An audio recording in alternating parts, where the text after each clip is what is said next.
Hello class 9th. Today we will discuss on the topic energy. What is energy? Energy is the capacity to do the work. Means अगर कोई object कोई machine work कर रहा है, कोई इंसानी मान लीजिए वर्क कर रहा है, इट मीन्स उसके पास एनर्जी है. That's why he is working. Means anybody who is working that have must possess energy. Clear? तो हम लोग कैसे इसको डिफाइन करेंगे? Energy is the capacity to do the work. Now अब हम लोग कैसे इसको मेजरमेंट करेंगे? How can we measure the value of energy? तो energy is measured by the amount of work done. Energy को हम लोग कैसे मेजर करते हैं कि उस बॉडी ने कितना वर्क किया, उस बॉडी ने कितना वर्क किया, उसको हम लोग बोलते हैं कि इसके पास इतनी एनर्जी है. तो एनर्जी का डायरेक्ट कैलकुलेशन ना करके हम लोग क्या कैलकुलेशन करते हैं कि उस बॉडी ने, उस ऑब्जेक्ट ने कितना वर्क किया, वही क्या है, उसकी एनर्जी है.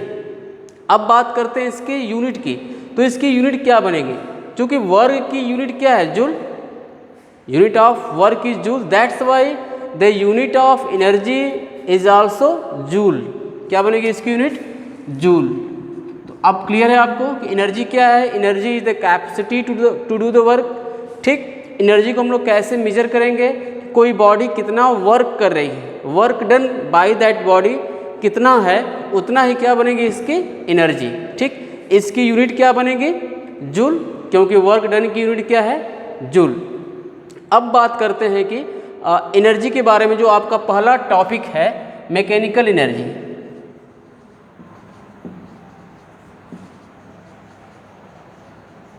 तो मैकेनिकल एनर्जी को हम लोग कैसे डिफाइन करेंगे? Energy used in displacing the body. ठीक, डिस्प्लेसिंग द बॉडी और changing the position of body और डिफॉर्मिंग द बॉडी. ध्यान से सुनो दोबारा.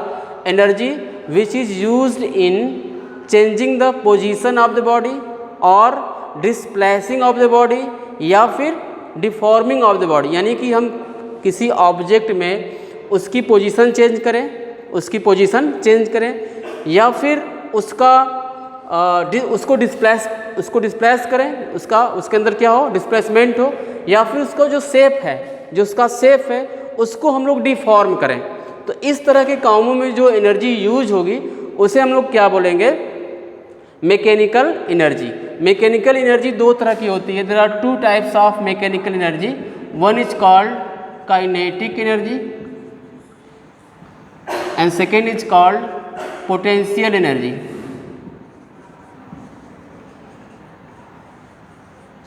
तो फिलहाल हम लोग डिस्कस करेंगे what is kinetic energy. Kinetic energy. So we will define as the energy possessed by a body. Energy possessed by a body due to its motion.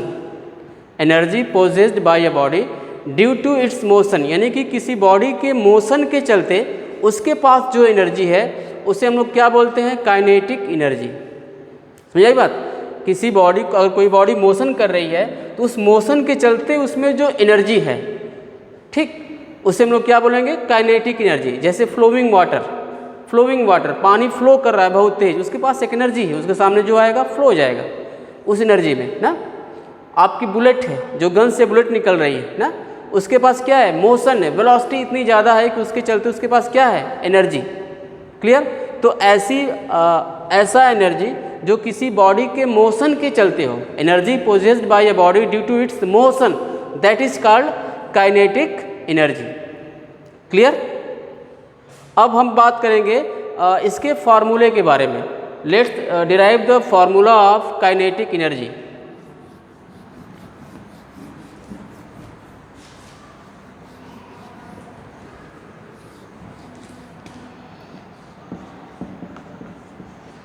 Kinetic energy.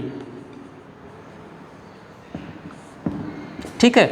Suppose that हम एक body लेते हैं, एक object मेरे पास जो कि rest में है. रेस्ट मीन्स इनिशियल वेलोसिटी 0, और ये यस डिस्टेंस ट्रैवल करने के बाद इसकी वेलोसिटी v हो जाती है। ठीक, लेट्स एनी ऑब्जेक्ट्स, क्या बोलेंगे, let's any objects acquire a velocity v, acquires a velocity v after travelling a distance s from the rest. Clear, let's a body acquire a velocity v after travelling a distance s from the rest, यानी कि body पहले कहाँ पे है, rest पे है, और उसको फोर्स लगा के उसको मूवमेंट कराया गया, और फिर यस डिस्टेंस ट्रैवल करने के बाद सपोज दैट उसकी वेलोसिटी क्या हो जाती है, v हो जाती है। Now we know the third equation, v square is equal to u square plus 2as। ठीक ना, अब now we will put the value of u की वैल्यू क्या है, 0। In this case u is equal to 0, so we can write v square is equal to u square means 0 plus 2as means v square is equal to 2as। clear, now we know that f is equal to ma, f is equal to ma, so from here we can get the value of a in term of f and m। we can write a is equal to means acceleration is equal to f upon m। now we will put this value of acceleration in this equation, so v square is equal to 2 a means what, f upon m into s। clear, now after cross multiplication v square into m is equal to 2 into F into S. ठीक है, v square into M 2fs। अब 2 को भी हम लोग इस side बुला लेते हैं, means half M v square is equal to F into S. Now we know that what is F into S, force into displacement, this is nothing but work done. Work done is equal to force multiplied by the displacement, so this one f into s can be written as work done, so we can write work done is equal to half mv square। this is what work done by a body, work done by a body। जब body rest में थी और yes distance travel करने के बाद इसके पास velocity कितनी आ गई, v, और इस पूरे प्रोसेस में इसने कितना काम किया, कितना वर्क किया, हाफ mv स्क्वायर, मीन्स इसके पास कितनी काइनेटिक एनर्जी है, हाफ mv स्क्वायर। मैंने पहले ही बोला कि हम लोग एनर्जी को कैसे कैलकुलेट करते हैं, bye the amount of work done. Energy can be calculated by the amount of work done. कोई बॉडी कितना वर्क कर रही है उसी से हम लोग निकालते हैं कि इसके पास इतनी एनर्जी होगी।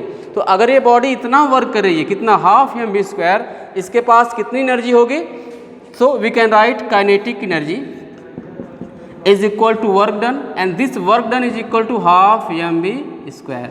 तो हम लोग लिख सकते हैं क्या, सिंपल में kinetic energy is equal to half mv square.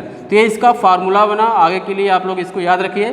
Kinetic energy का फार्मूला क्या, हाफ mv स्क्वायर। तो काइनेटिक एनर्जी किस पे डिपेंड कर रही है, मास और वेलोसिटी पे। क्लियर, किस पे डिपेंड कर रही है, मास और वेलोसिटी पे। Kinetic energy directly proportional to mass and proportional to v square, है ना। काइनेटिक एनर्जी किस पे डिपेंड कर रही है, मास पे और v स्क्वायर, यानी कि स्क्वायर ऑफ द वेलोसिटी। ठीक, अगर किसी बॉडी का आपको काइनेटिक एनर्जी मान लो दिया है, समथिंग कुछ भी दिया है, और बोले कि आपको मास 2 टाइम्स बढ़ा दिया, तो काइनेटिक एनर्जी भी 2 टाइम्स बढ़ जाएगी। अगर मास बोले कि 5 टाइम्स बढ़ गया तो काइनेटिक एनर्जी भी 5 टाइम्स बढ़ जाएगी। लेकिन अगर वो बोले कि चलो मैंने वेलोसिटी को 2 टाइम्स बढ़ा दिया, तो आपकी काइनेटिक एनर्जी कितनी बढ़ जाएगी, 4 times, square of the velocity. अगर आपकी वेलोसिटी 5 टाइम्स इंक्रीज कर दी जाए, 5 टाइम्स, ठीक, तो आपकी काइनेटिक एनर्जी कितनी इंक्रीज कर जाएगी, 5 स्क्वायर, यानी कि 25 टाइम्स। ठीक है, 25 टाइम्स। तो ये रिलेशन है काइनेटिक एनर्जी और वेलोसिटी में, कि अगर हम थोड़ा सा भी अगर वेलोसिटी इंक्रीज करते हैं तो उसका स्क्वायर इंक्रीज हो जाएगा काइनेटिक एनर्जी। आ रही बात समझ में? तो कितना ज़्यादा ये इंटरेस्टिंग चीज़ है कि अगर हम वेलोसिटी का हम हल्का सा भी इंक्रीज करते हैं, 2 टाइम्स इंक्रीज करेंगे, 2 टाइम्स, तो काइनेटिक एनर्जी 4 टाइम्स। अगर इसको 5 टाइम्स इंक्रीज करेंगे वेलोसिटी को, तो काइनेटिक एनर्जी 25 टाइम्स, बहुत ज़्यादा। क्लियर? अब अगले क्लास में हम लोग डिस्कस करेंगे कुछ और सारी बातें। तब तक के लिए थैंक यू।